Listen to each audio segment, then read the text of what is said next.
Hey y'all, welcome back to Mirror Expressions. I hope you all are having a lovely day. Please like, comment, share, and subscribe so that you will know each and every time I upload a new video. Drop down in the comments a mirror if you have looked in the mirror today and you feel a-okay with what you see looking back at you. And of course, not just talking about the physical. So if you're not okay, please take any avenue that you need to get back to a healthier you so that when you look in that mirror, you like the me looking back at you. All right. So let's get started. Today we're going to be reviewing Married at First Sight, Season 15, Episode 3. Okay? All right. So we pick right up where we left off last week. And that's with young Blanche talking to her dad and trying to convince him to walk down the aisle, right? So her dad... Her dad is looking like, what the hell is going on? Because she's just blindsided him about the whole thing with the marriage that's happening today, and her wanting him to walk down the aisle. And he's sitting there looking like number 45. Neck just as red, skin just as blotchy. And then, he's saying all these what ifs, right? And he's just being realistic, you know what I'm saying? Because he had a lot of good points. But he eventually agreed and gave his blessing, even though I still feel like he was not feeling the situation whatsoever. Right? But anyways. Yeah, so now we're back at Itch Bay. And if you know Pig Lad, you know exactly what I'm saying here, okay? Because, baby, the way they might act it, he's there all day, every day, okay? So, we're back at Itch Bay. And, he got that doggone bandage sitting on the top of his head. Yeah, he's still moaning and groaning about this darn beard being trimmed and not being able to tie no doggone bow tie. Okay. They literally had to get someone to come in and tie the doggone bow tie. No lies. And even at one point, you could see like his brother trying to tie it, but he kept looking over to something. So it made you feel like he is looking at some kind of instructions, right? And the doggone man still cannot get that darn bow tie tied. So they they get somebody to come in. I think it was like another producer. And she has to tie the doggone bow tie. And even with her, she looked like she was reading instructions. So I'm just like, how is it this woman can come in, read the instructions, and it was probably the same instructions that Mitch's brother was reading, and tie the bow tie, and the brother could not. Like, there was a serious breakdown in comprehension. Not communication, but in comprehension. And all I can do is shake my head to that. You know what I'm saying? So anyway, we see Itch Boy admitting that he is actually being bitchy, which we all know he is. And is and was. So anyway. Alright. So now I just want to say, like, why I think that young Blanche is beautiful, because she really is. She's a pretty lady. That dress and that hairstyle, it wasn't doing it for me. Like, I was not feeling it. I was not a fan of that. So they exchange gifts. The Itch Bay gives her a plant to represent their budding love, right? And so did she gets her ring? And y'all, this girl was acting like, what do I do with this? Like, honey, what do you think you gonna do with it? Put that doggone thing on your face. Okay, so before Ishbay walks to the altar, right? We get this soliloquy from him about how he's been having these vivid dreams that includes his exes and that it was and those that he really liked. And then he was saying that it was like a way of tying up loose ends. Okay. Okay. It's right. That's what we do. So we resolve issues in our dreams. Okay. I'm feeling like communication is not gonna be a strong point of his. It just isn't. He's not giving that. So anyway, child, his mom walks him down the aisle, and I'm just like, do we have another mama's boy? Cause I personally, I just have not seen that. Now I've seen parents do walk in, like especially if they're still together or there's two of them present, they usually walk in together. Or I've seen it where, like, if it's only one parent, they may be escorted down the aisle by like one of the ushers in the wedding parties or something to that effect. But I've never seen the groom walk down the aisle and being escorted by his mom. And not to say that it can't happen or that that's abnormal.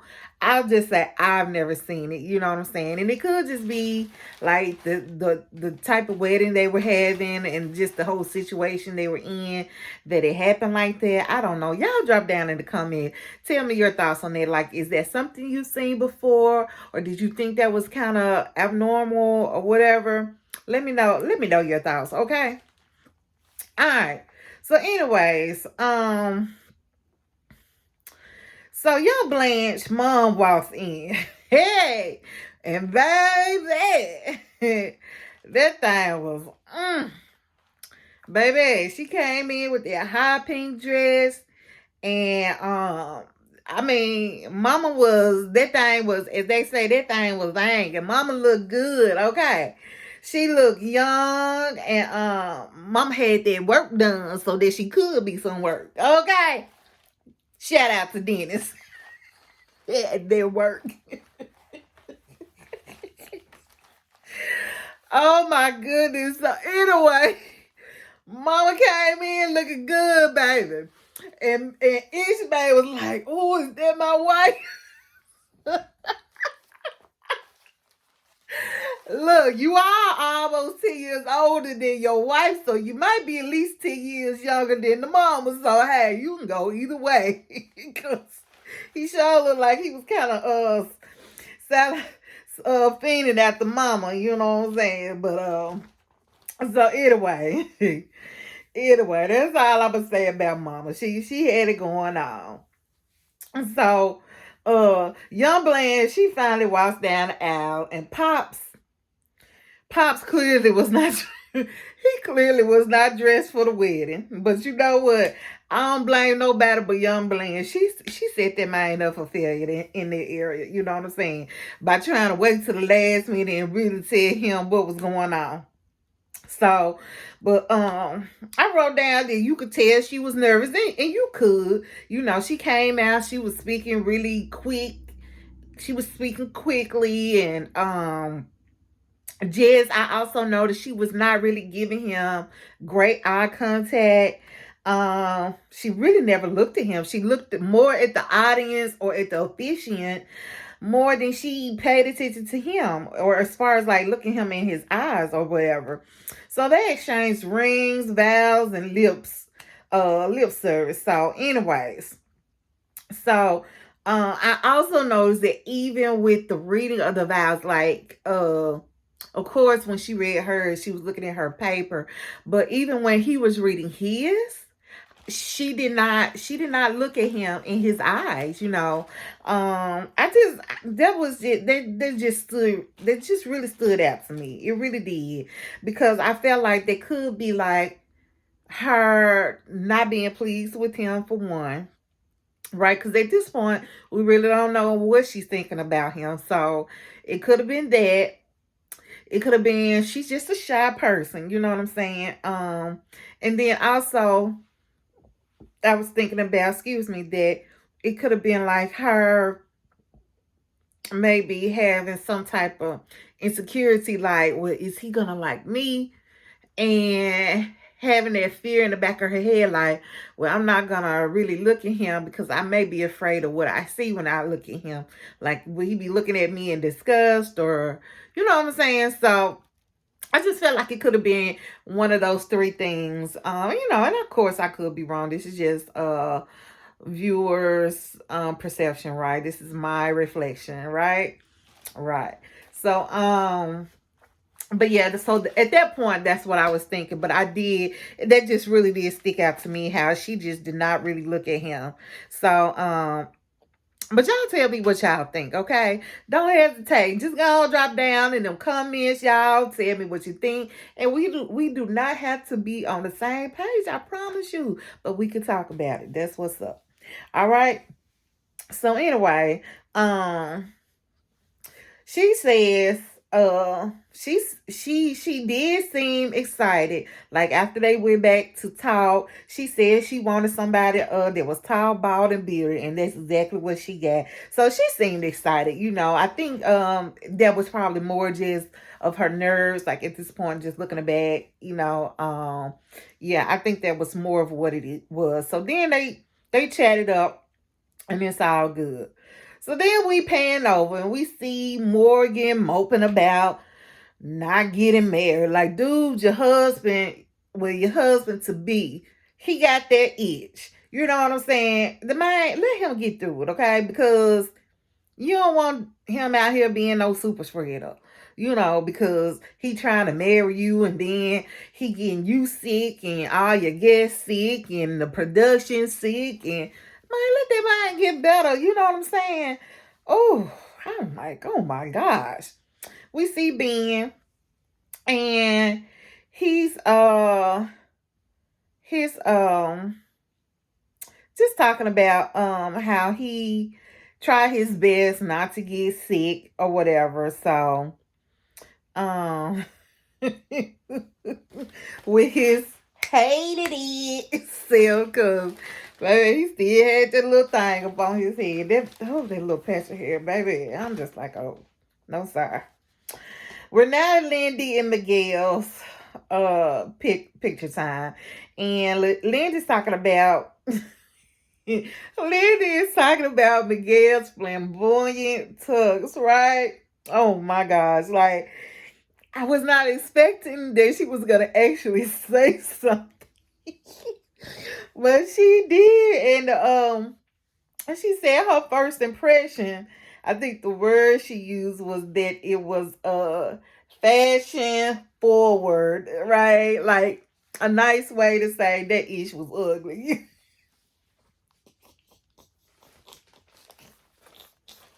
She didn't like it. She did not like it. Talk about something.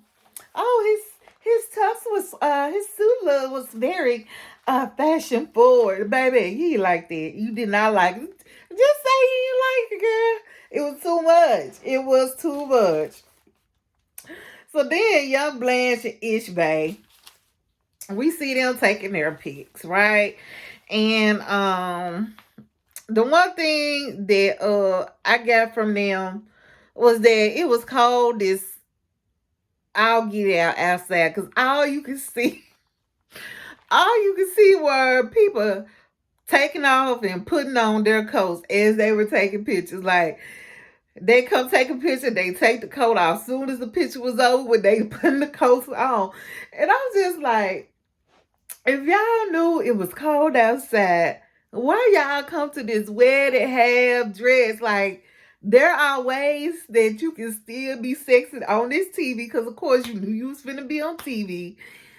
But there are ways to still be sexy and not have to be half naked. Like, people out there, they got spaghetti straps, they got the midriffs showing, they got sandals on, them toes hanging out, like thigh meat showing. Like, there are better ways. Like, even when I looked at some of the other weddings because they're all in the same place, right? Some of their guests were dressed more comfortably for cooler weather versus trying to be all sexy by being naked and stuff. I'm just like, But anyway, they get the pictures done, and Ishbay, he lets us know that he was not blown away by young Blanche. Like, Ishbay, you ain't got it going on. Talking about what did he say? Um he I don't know. I don't know. But I just know he said he was not blown away. And I'm looking like, Mitch.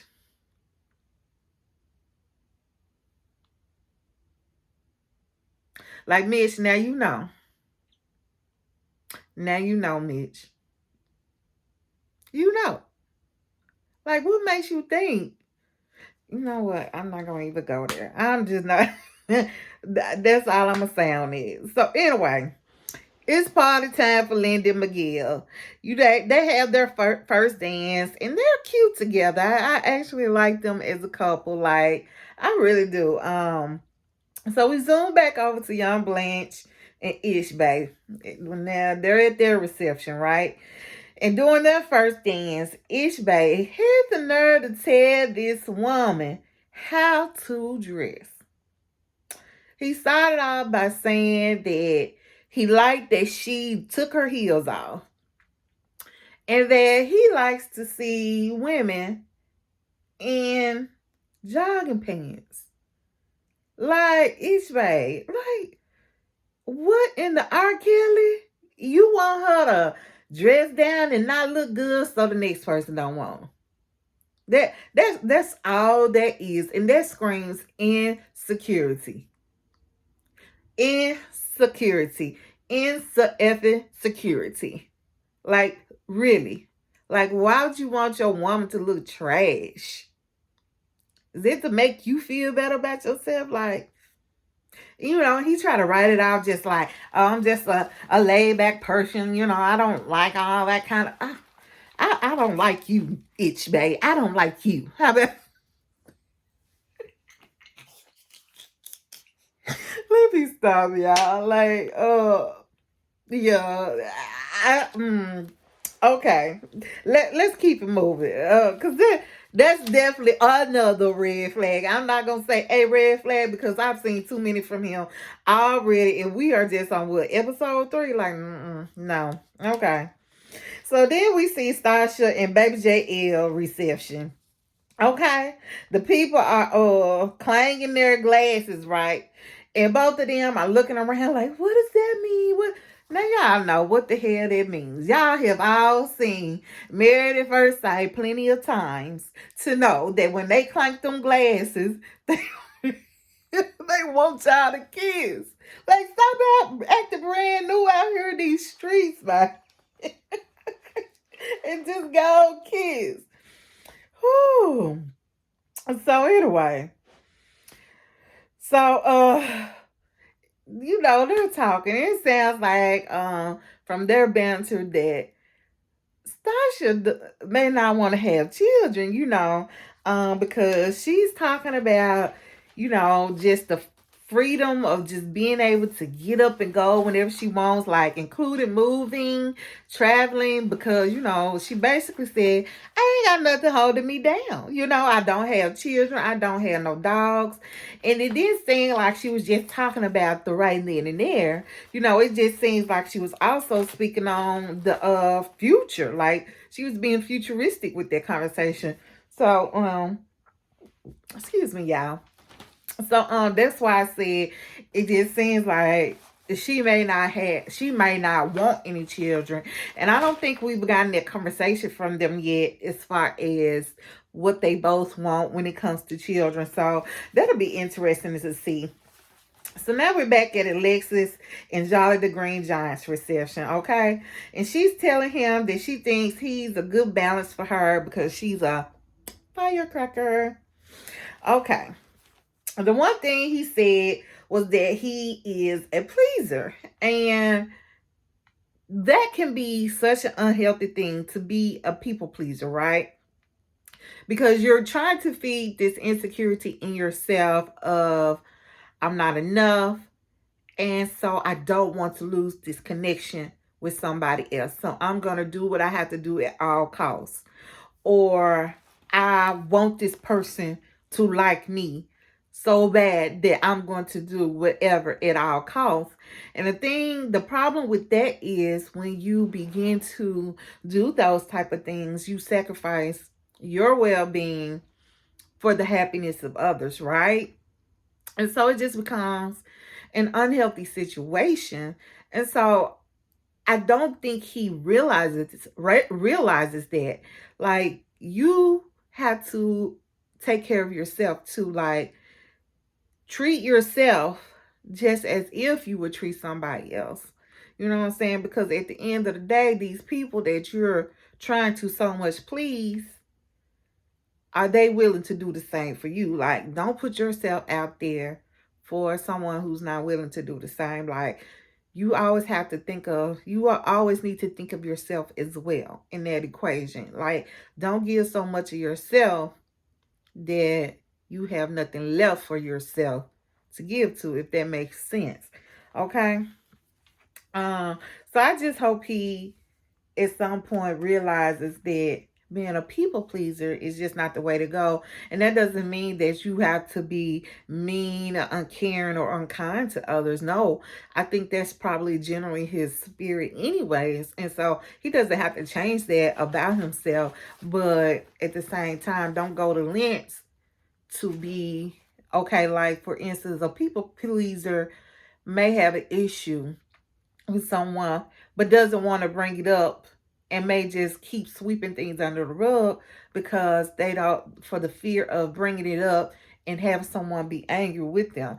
Whereas the person that they're trying to please, they don't care like that. They'll bring something up, talk about it, and try to resolve it, or either move on in some type of way. And so yeah, a people pleaser, they don't have resolve with anything. And they lose out for themselves. So I hope that he realizes that's just not the way to go. But anyways, y'all let me know what you think in the comments, okay? So Lindy and Miguel, right? We're back at them, and they're talking about speaking Spanish, and she says that she knows a little bit, but Spanish is like her favorite language, and so they started speaking a little Spanish. They were so cute. So he says that he's gonna teach her, right? And then his family started raising up some doggone fans with his face on, right? That was just too much. It was too much. One, because it's cold as I'll get it out there. Like, everybody is sitting there huddled up and with coats on. So what the heck you need fans for? And B, his face was on like, what is this? Like, oh child, they just too much. It just over the top like that, like that doggone soup, man. Take that doggone soup. Oh, what fashion forward? Oh, child. Oh, so we back over here with Young Blanche and Itchbay. Honey, we see them cut their cake. And when I tell you what in the entire double HEL hockey sticks was...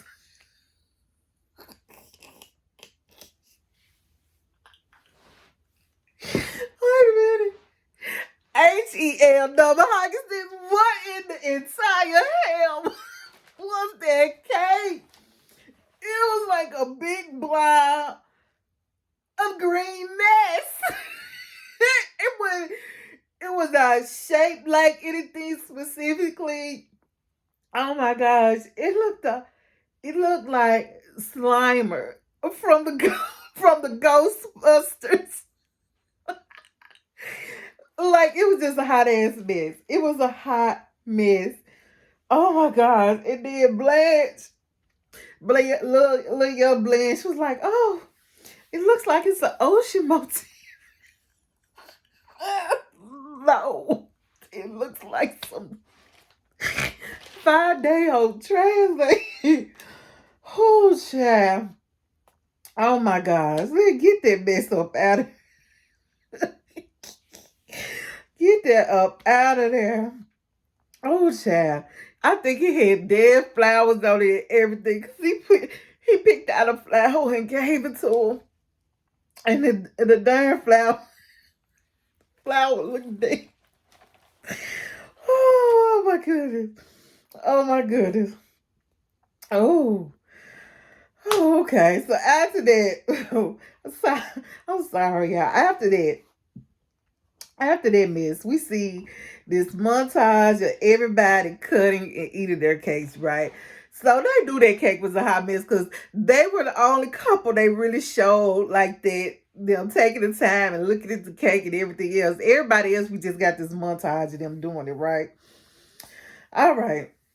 So now we cut down and everybody's pretty much just interacting with the families, like the grooms are interacting with the wives' families and vice versa, right?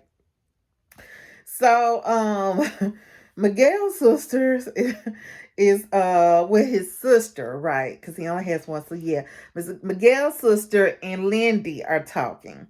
And she says that Miguel needs effective communication. And then we also learned that he and his sister had a really rough upbringing and that pretty much neither of their parents were available to them. I think they said their mom just wasn't around, and then their dad they made it seem like he was just straight trash, probably. I don't know the whole story. We didn't get all of that. And she just pretty much told her that that'll be for Miguel to say, right? But anyways, Lindy was gonna say that she didn't have the best upbringing either, and so that their trauma can either bond them or destroy them. Lindy, now let me tell you this, girl. I need you to really listen, okay? Cause I know you to be sheltered, but you don't want to be trauma bonding with anybody. Nobody.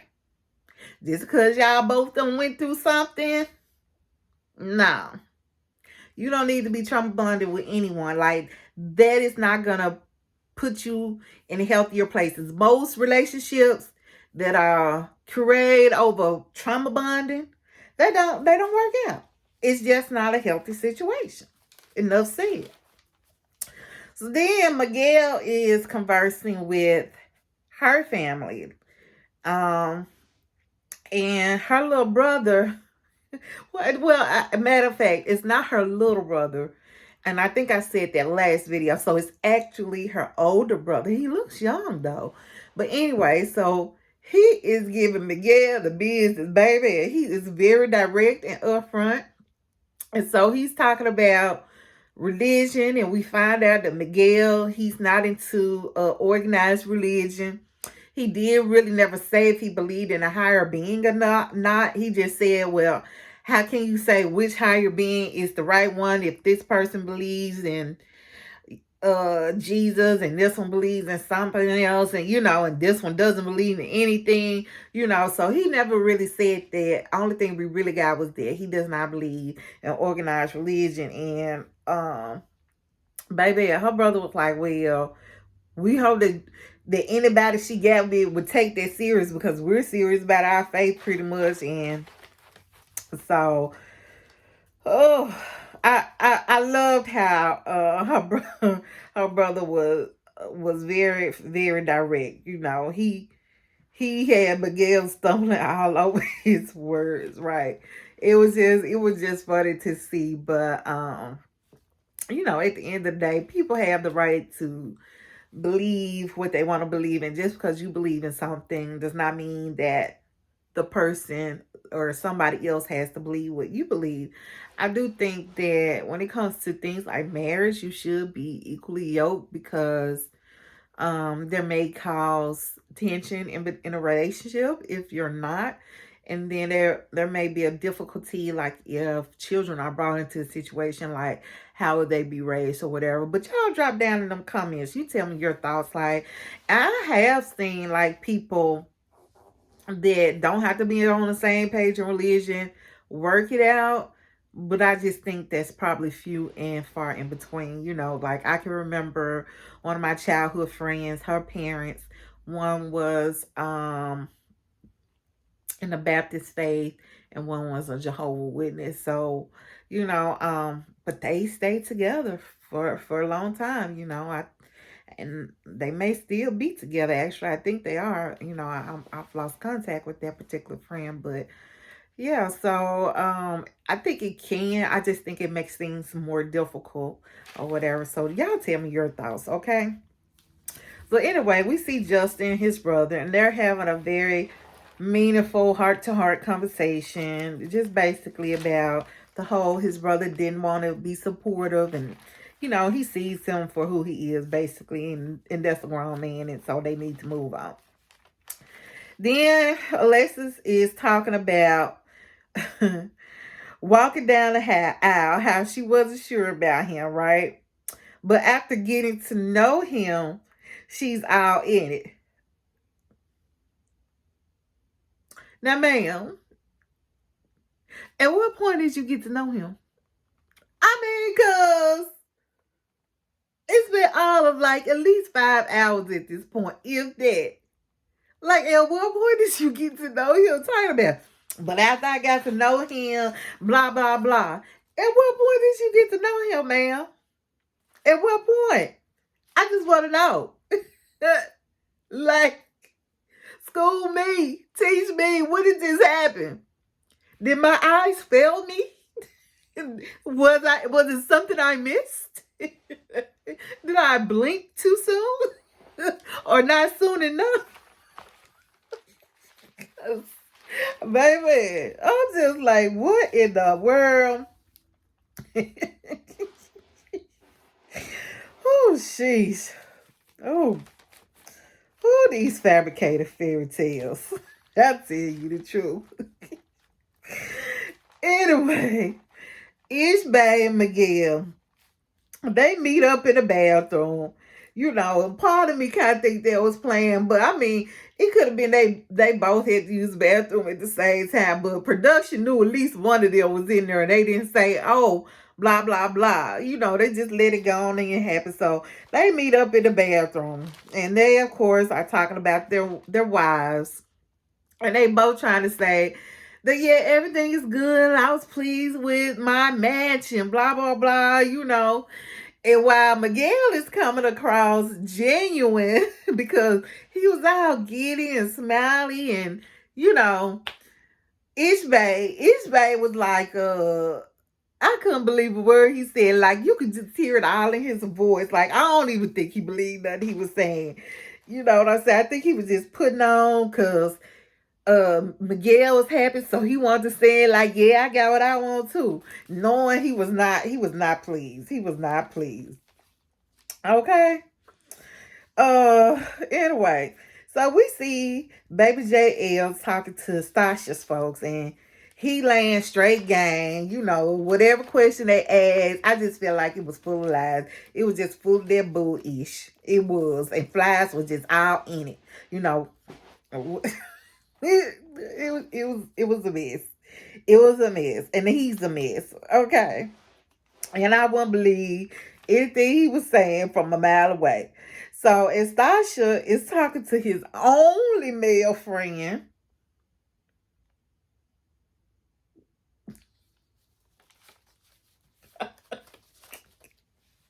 she learns that he has a brood of female friends, a whole brood of female friends, right?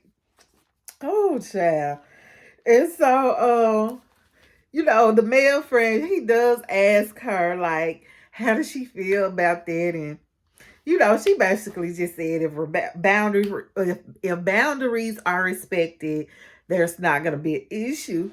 But the way she said it, it just sounded so pageantry to me, like as if she just sat there and was practicing how to answer that question, and she was on the stage ready to win her crown. I was like, oh my gosh. Oh my gosh, you sound so rehearsed right now. So I just be like, has she been at home just practicing answers to certain questions? Just what if they ask me that? This is how I'm gonna answer, or I just wonder. I just wonder because that's exactly what it sounded like.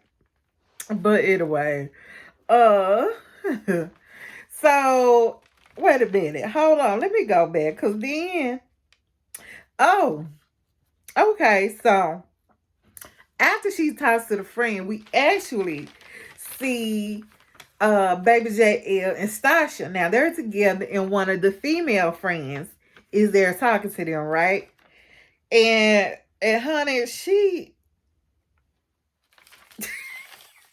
she came up and started talking, baby, Stasha gripped that man's hand so hard, like yeah, he mad.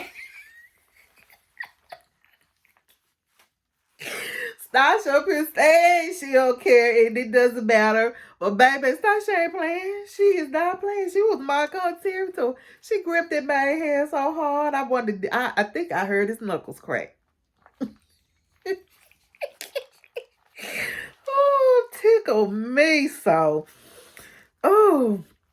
So the friend, she a little chatty Cathy, right?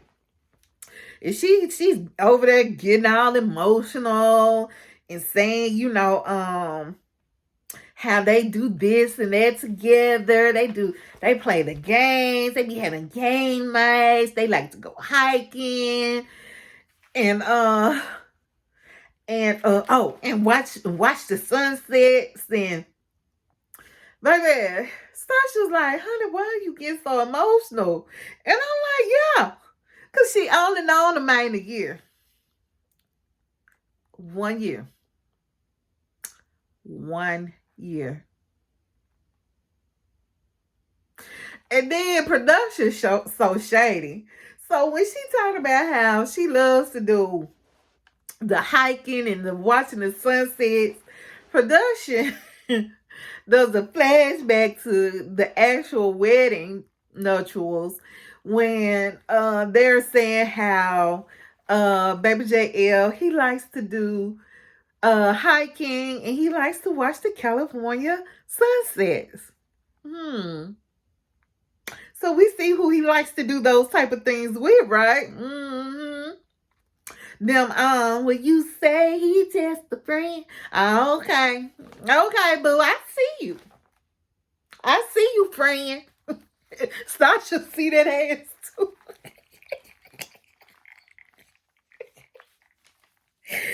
Oh goodness. Oh my gosh. Oh my gosh. So anyway. Oh good.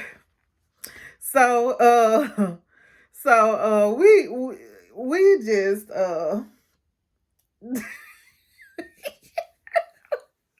Sasha, let me find out you gonna be a sister wife.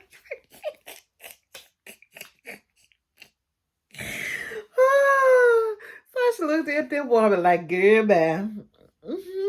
Go on about your business.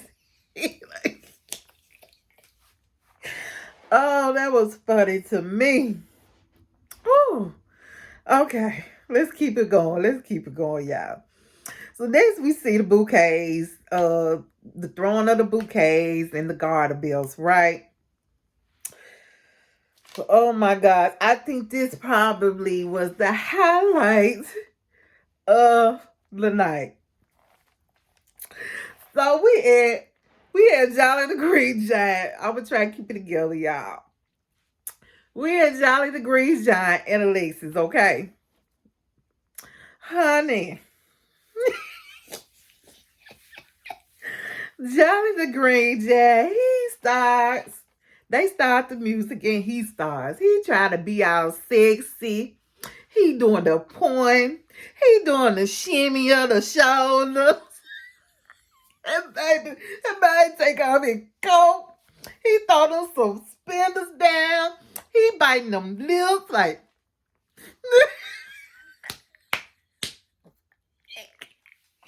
he licking them lips. Oh my goodness.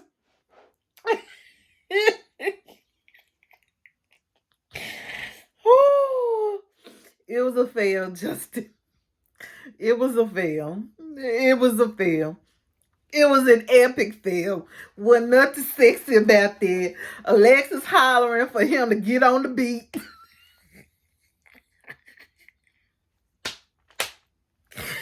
whole thing was just comical. Oh my god, yeah, this is what it was. It was just comical. Baby. Then this man dropped to his knees, right? Again, trying to be sexy. And instead of just crawling to the woman, so he gone, get up under that dress and pull down the collar. I don't know what this man did. He started dragging himself across the floor.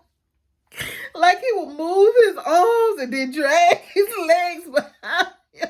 He looked like a damn seal. A seal or what else? A sea otter or I don't know. Oh, child. And that was not it, doctor. That was not it, Justin. That was not it. Oh my gosh. And then when he finally got the garter, this man did like a death drop. He threw himself back. Oh, I can't with the Jolly Green Jack. I can't take it. Oh, child. If y'all don't watch nothing else, you gotta go watch this thing. It's toward the end. I should have stopped to see the minute. I already had to rewind it like 5 times and watch it. Baby, oh my gosh, I was on the floor. Do you hear me?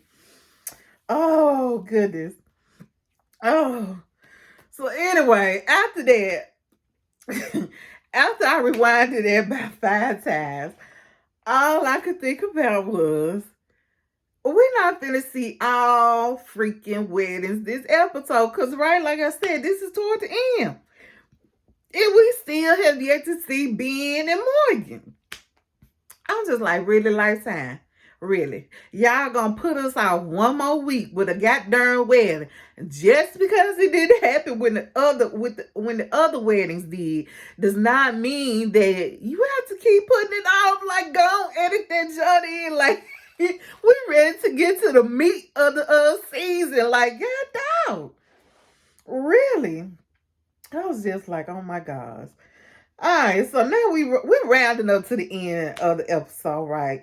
And all we see is pretty much them all going back to their rooms for the night, right? And the one couple that they focus in on is Alexis and Jolly the Great Giant, right? Oh, child. So we see them cuddled up talking, and she's saying that she wants, so they're talking children, and she says that she wants little boys because it's the less chance of them being a hoe.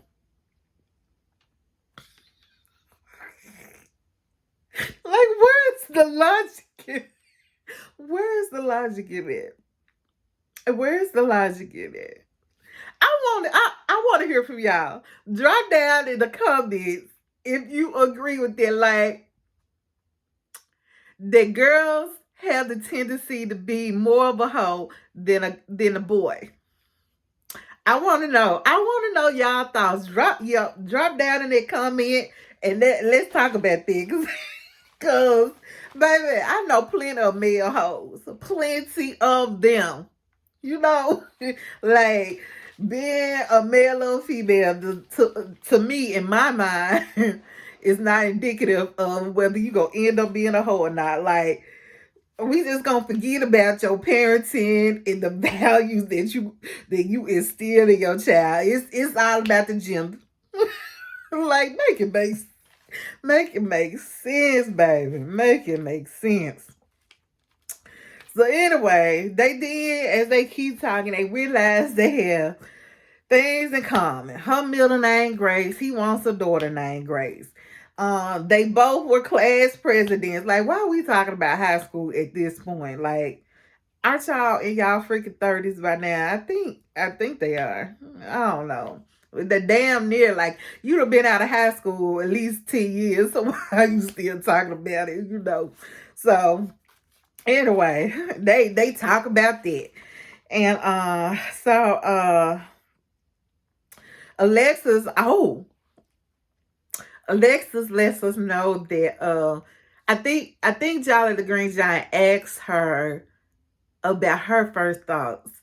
And Alexis is like, when she first saw him, she was like, oh, dang, or something to that effect, because she realizes that she's seen him on a dating app about 4 months prior to their wedding. And I'm thinking, like, if you saw him and you didn't choose him, there was a reason for that. But she does go on to say that she's content now and she's happy that she's married to him, and he's like, I'm happy that I'm your husband and that you're my wife, blah blah blah blah blah. So we see them get ready for bed, right? And he is shirtless. Could have kept the shirt on for me. But anyways, he's shirtless, talking about he hard.